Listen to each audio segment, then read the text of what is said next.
Hey guys, so here she is. She's all done finally. I put a lot of work into this thing. Here she is. This is the camper bus. So we're going to take a little look at this thing before we get into the run video and give you guys a rundown of what makes up the camper bus. So I'm going to pick the camera up and I'm going to take you guys for a little walk around here. So what the heck is this? What do we got here?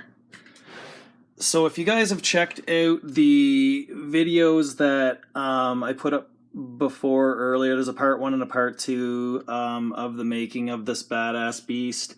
I'm going to leave the links in the description for that if you're interested in seeing what it looked like before this, if you're new to this or haven't seen it before.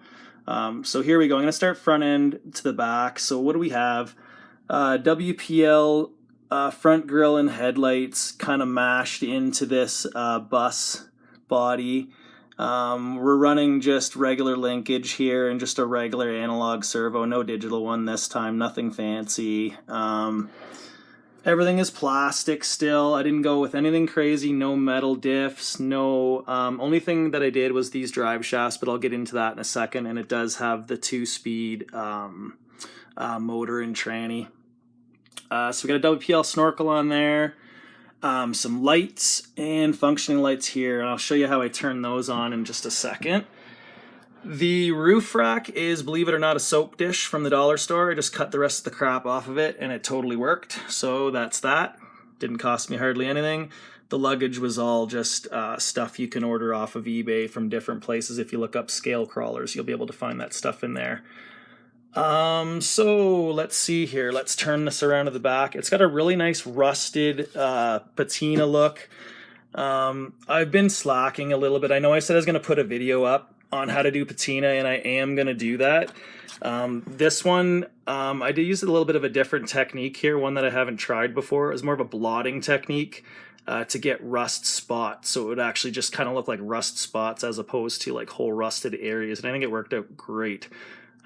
So I'll tell you how you do that in a video. I'm going to get a hold of a body and I'll just hack at her and I'll show you guys some rusting and patina tricks.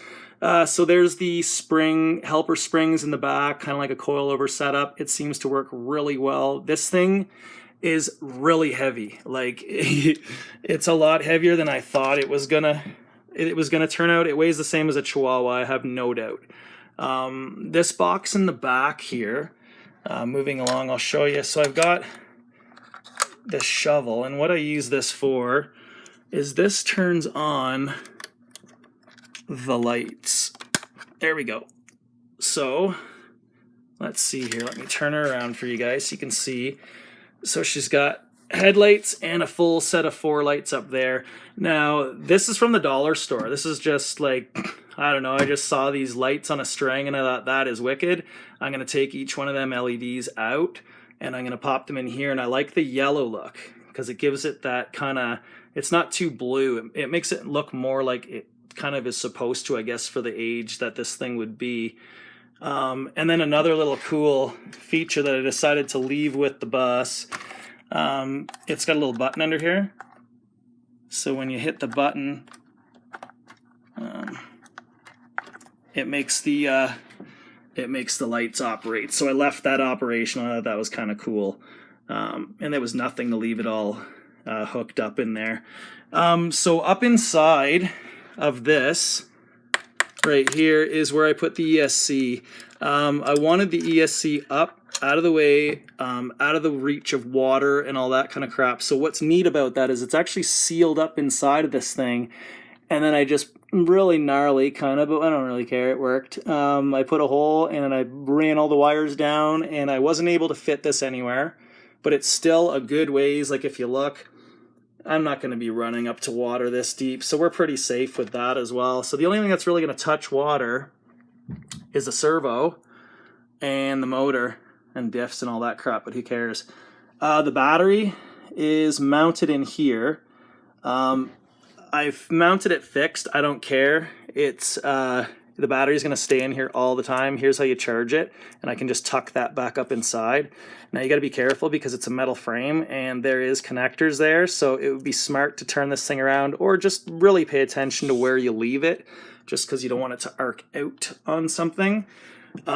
So that's how you charge it. And then if I turn it around here, the connection for it is down by this plate right here. It's actually right there. There's one of the connectors and the other one's up inside. And it's got this neat little connector here with an end. It's a JST plug, but this locks it in place. So it's gonna have a harder time pulling out, which I kind of like as well.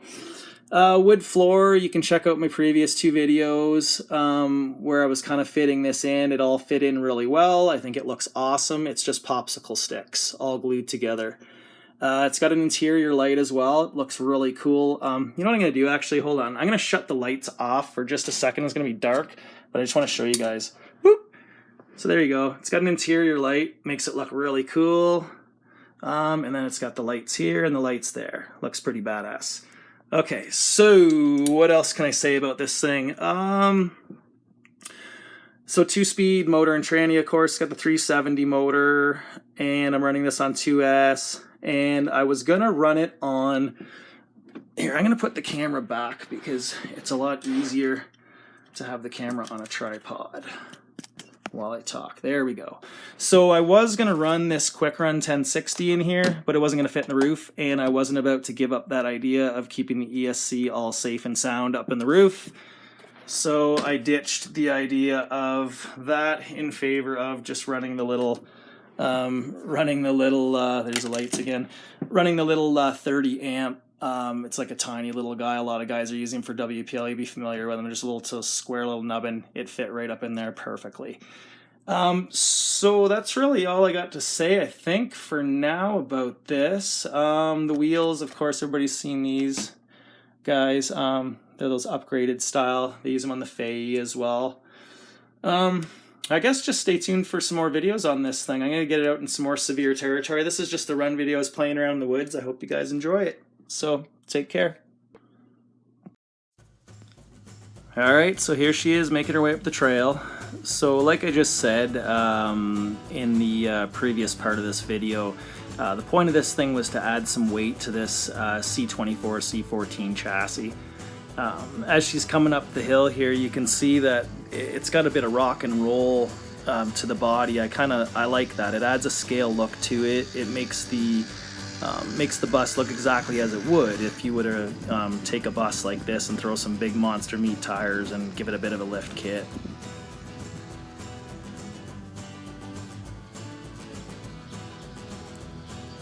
I love the look of these lights. The yellow is kind of cool. It kind of gives it like that period correct sort of look. And again, like I told you before, all dollar store LEDs, just low wattage ones.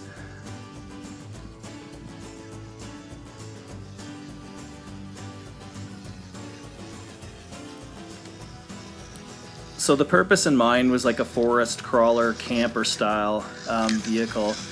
But as I kind of played around with this thing in the forest, I feel like it might be a little bit more capable to hit some rocks and something a little bit with a little bit of a steeper grade.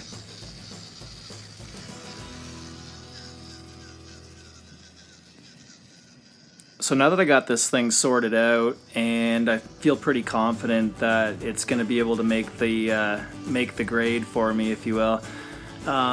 Stay tuned. I think I'm going to head up to maybe around the Canadian Shield, Quebec, something like that, and get some good rock crawling videos in. Thanks for watching, guys. Take care.